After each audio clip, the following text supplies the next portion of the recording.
আফগানিস্তানে ভয়াবহ ভূমিকম্পে প্রাণ গেছে ৮০০-র বেশি মানুষের। বিপর্যস্ত এলাকায় এখনও চলছে উদ্ধার কাজ। তবে সরঞ্জাম ও লোকবলের অভাবে ধীর গতিতে এগোচ্ছে অভিযান।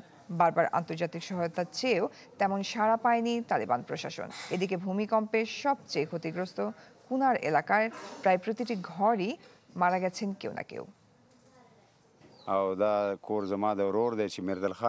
রাত 12টায় আমরা সবাই ঘুমাচ্ছিলাম। এমন সময় প্রবল কাঁপুনি, চোখের সামনে ভেঙে পড়ে এখানকার বেশিরভাগ ঘরবাড়ি। ধ্বংসস্তূপে আমার ভাই আহত হয়, কিন্তু তার স্ত্রী ও 2 ছেলে মারা যায়।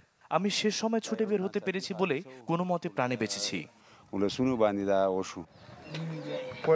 কুনার অঞ্চলের দারখানের মতো ঘর থেকে বের হতে পেরেছিলেন খুব অল্প মানুষ। বাকিদের হয়নি সে সৌভাগ্য। ভূমিকম্পের সময় ঘুমন্ত অবস্থাতেই ভেঙে পড়া ঘরের নিচে নিঃশেষ হয়েছেন তারা। সোমবারের ভূমিকম্পে আমার পরিবারের 25 জনকে হারিয়েছি। বাকি যারা ছিল তারাও ধ্বংসস্তূপের নিচে। আল্লাহ তাদের সহায় হোক। আতঙ্কে খোলা আকাশের নিচে রাত কাটিয়েছে লাখো মানুষ। যারা ধ্বংসস্তূপের নিচে এখনো বেঁচে আছেন, ধীরে ধীরে কমছে তাদের জীবিত থাকার শঙ্কা।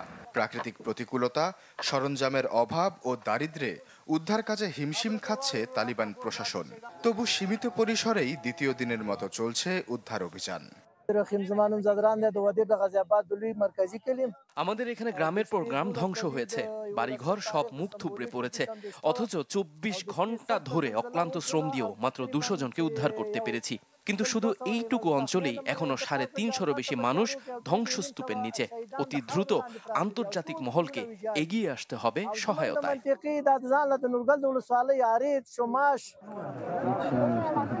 তবে বারবার আন্তর্জাতিক সহায়তার দিকে তাকিয়ে থাকলেও তেমন সাড়া মেলেনি আন্তর্জাতিক মহল থেকে।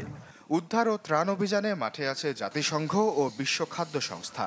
সহায়তার আশ্বাস এসেছে ইরান ও চীন থেকেও। শোক জানিয়েছে পাকিস্তান। যুক্তরাজ্য 10 লাখ পাউন্ড দেওয়ার ঘোষণা দিলেও এই অর্থ যেন তালিবানদের হাতে না যায় তার উপর জোর দিয়েছে স্টারমার প্রশাসন।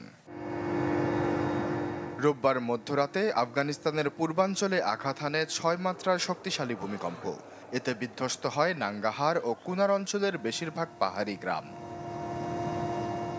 আশ্বাস চৌধুরী, চ্যানেল 24। নতুন বাংলাদেশ গড়তে এলো জুলফিকার স্টিল। জুলফিকার স্টিল, ইস্পাত দৃঢ় অঙ্গীকার।